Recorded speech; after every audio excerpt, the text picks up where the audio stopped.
Hello sporters. Welcome to Endless Sport Time.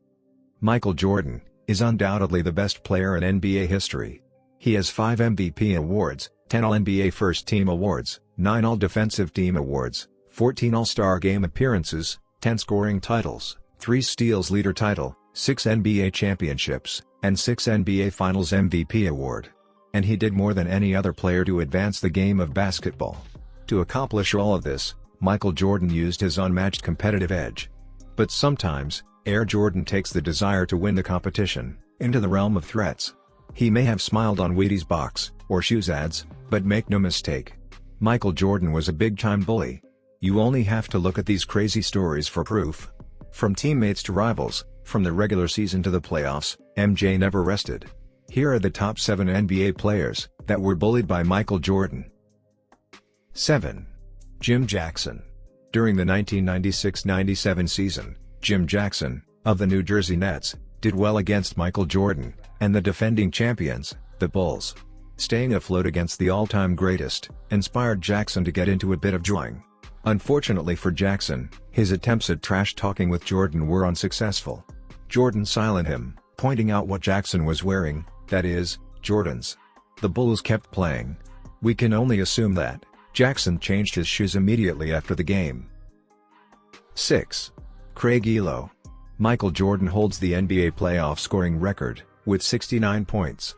Even more impressive than scoring 69 points in a playoff game, is the fact that he taught Cleveland's Craig Ehlo exactly what he was going to do. Michael said, "Listen man, I'm hitting everything, so I'm gonna tell you what I'm gonna do this time, and see if know how you can stop it. You know you can't stop this. You can't guard me. I'm gonna catch it on the left elbow, and then I'm gonna drive to the left to the baseline, then I'm gonna pull up, and shoot my fadeaway." And he did it. I was right there, step for step with him, just like he said. It was amazing. I guarded it as well as I could. I had the hands up in his face to defend. But that's just how good that guy was. Is there anything worse than hanging 69 points on someone? Telling them how he is going to do it, the whole way through. As if that wasn't bad enough, Jordan hit the shot against Ehlo in Game 5, to win the first round of the 1989 Eastern Conference. 5. Dikembe Mutombo. On November 23, 1991, the Chicago Bulls were in Denver, to see what this hotshot rookie named Dikembe Mutombo was, in fact, the next Patrick Ewing as some pundits claimed. In the end, Mutombo wasn't bad enough in the loss. He averaged 22 points, 9 rebounds, 2 blocks, 2 steals. Unfortunately, no one remembers this stat line. What people remember is Michael Jordan dropping 37 points on the Nuggets, and dropping the last point at the free throw line with 5 seconds left. Hey, Mutombo. This one's for you. Jordan closed his eyes, and took a free throw. When Mutombo was an Atlanta Hawk, Jordan once again mocked the Congolese shot blocker, wagging his finger at Mutombo, to highlight the stuffed monster. 4. Kwame Brown. There is always a lot of pressure to be number 1 pick, but the pressure increases exponentially when Michael Jordan picks the top spot so he can get back to the next level. Unfortunately for Kwame Brown, the number 1 overall pick, he wasn't ready. After graduating high school, Kwame Brown thought he would be mentored by the greatest basketball player of all time. Instead, he received more abuse than counseling.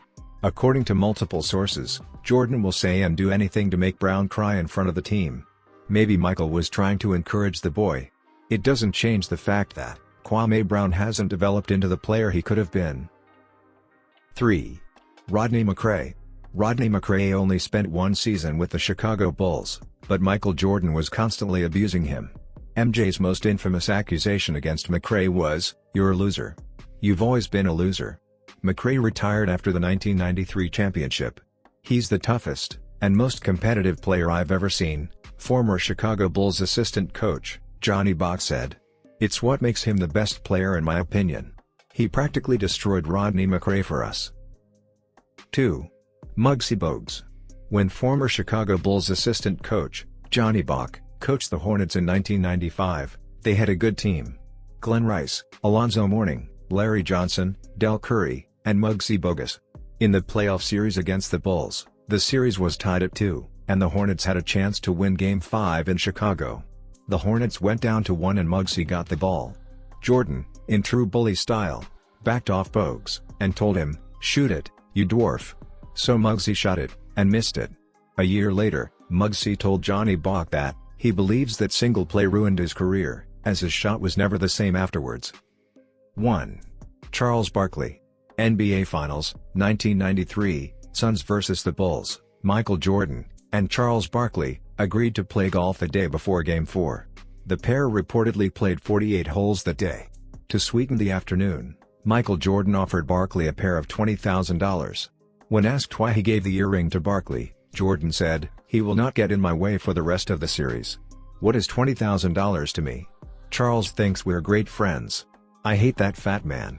Jordan scored 55 points in Game 4, and robbed Charles Barkley's only chance to win it a championship 2 games later. What's even makes it worse is that, they were teammate on the Dream Team earlier in the summer, and he certainly seemed like a friend. Unfortunately for Charles Barkley and the Phoenix Suns, the friendship between Barkley and Jordan was just a high-level game. Is it bullying or a gaslighting? Share your impressions with us in the comments section down below.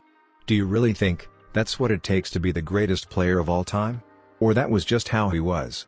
Don't hesitate to share your thoughts with us. See you all in the next video.